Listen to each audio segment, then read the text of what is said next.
Good morning, everyone. My name is MightyStream, and I'm going to do our February the 17th, just for today, in a meditation.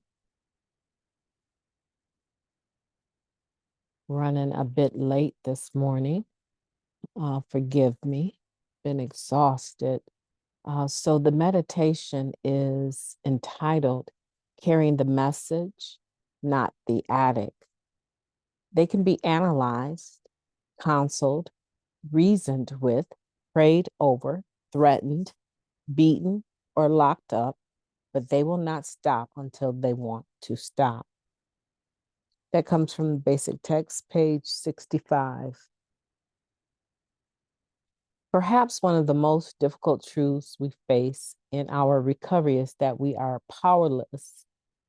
We are as powerless over another's addiction as we are over our own. We may think that because we've had a spiritual awakening in our own lives, we should be able to persuade another addict to find recovery. But there are limits to what we can do to help another addict. We cannot force them to stop using. We cannot give them the results of the steps or growth for them. We cannot take away their loneliness or their pain.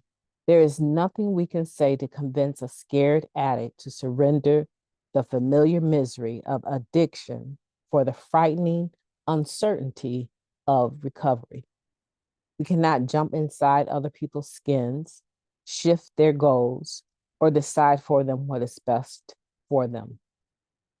However, if we refuse to try to exert this power over another's addiction, we may help them.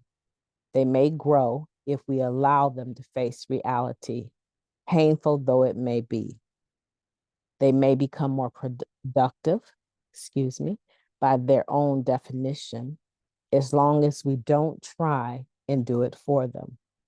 They can become the authority on their own lives, provided we are only authorities on our own.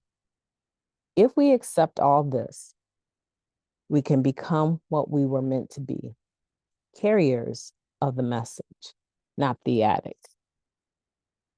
Just for today, I will accept that I am powerless not only over my own addiction, but also over everyone else's. I will carry the message, not the addict.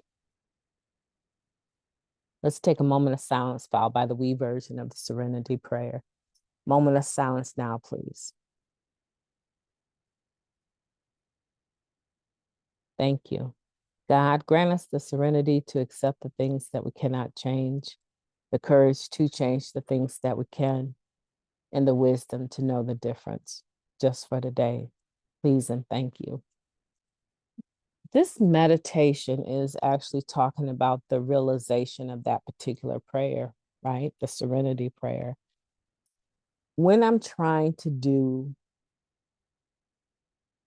something for another person that isn't ready to do it for themselves, I lose my serenity. You probably can relate.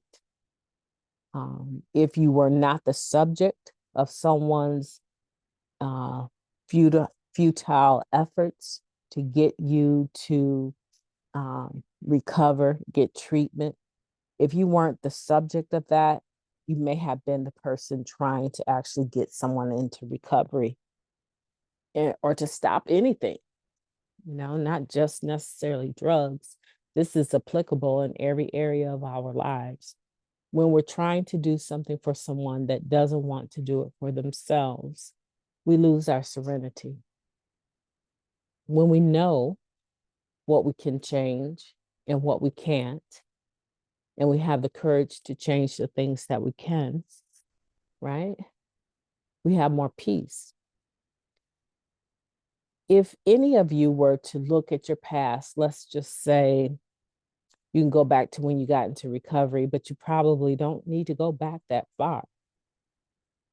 You probably can just go to your last experience with someone that you really love, that really needed help, but they, for some reason, weren't able to accept it from you. It teaches us a very vital lesson. Every human being is an individual, and every individual has the right and responsibility, right, to live their lives productively. They have the right and responsibility. Doesn't mean they'll choose to do that. And when they blatantly choose not to, they also have the right and responsibility to suffer the outcome of that decision. As people that have grown in recovery in a compassionate way, we're far more compassionate, forgiving, understanding, all of those positive virtues, right? We're far more those things than we were when we first came in. As those people, having experience, we do recover, right?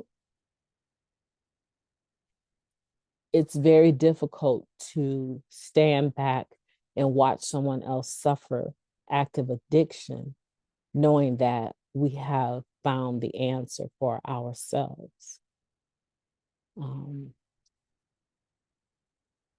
But truly, in order for it to be something that they can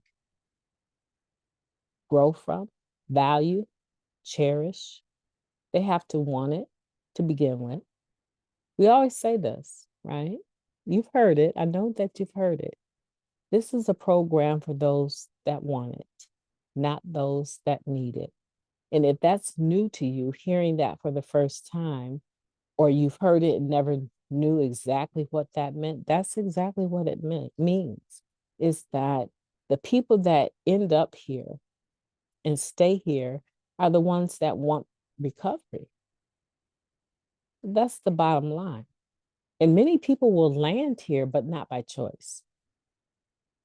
That's why people that sometimes come through the doors forced from the legal system, drug court, or trying to get their children back or whatever, a lot of times once they attain that goal, right, of finishing that obligation, right, that mandatory restitution, once they do that, a lot of times in the back of their head, they have a reservation. Not always. There's many people that came by way of jail cell, by the court system and stayed. But a lot of times when the reason they are able to be in the program is because it's forced,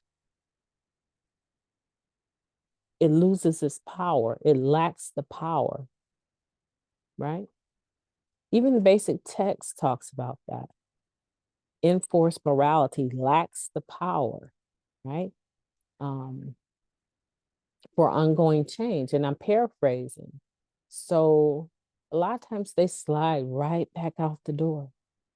And then when something else happens, they find us, oftentimes because they know we're here, because we're doing a good job of carrying the message, right? Our primary purpose is to carry that message, right? And we're doing a good job doing that, making sure that Narcotics Anonymous is vibrant and available to people when they're ready.